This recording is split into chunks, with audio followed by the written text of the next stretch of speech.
Zakaj šah? Ja, šah je kraljevska igra. Stari Indijci so mu rekli čaturanga. In od nekdaj je bila to igra za razvoj strateškega mišljenja.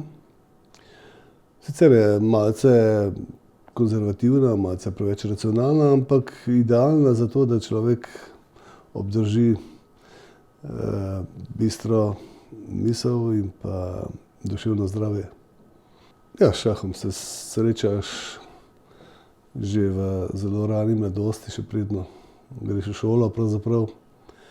Potem pa je odvisno od tebe, koliko si zagrizen, koliko imaš pravzaprav časa ali želje po tem, da bi namenil ta svoj čas za neko zelo, bi rekel, zaprto samotarsko igro ali pa igro v manjših skupinah. Tako da v mladosti marsikdo potem odneha, ker je preveč, bi rekel, zanimivih dražljajev zunaj šaha. Vendar seveda v nekem obdobju,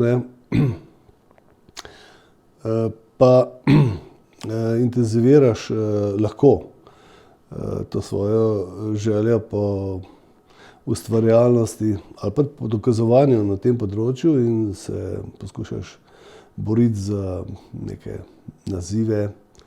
Zdaj, nekateri so tukaj bolj resni, drugi manj. Jaz sem bil mogoče malo manj in je za mene šah vendarle samo stvar sprostitve in tega, da si po napornem delovniku na neki način izbistrim svoj um.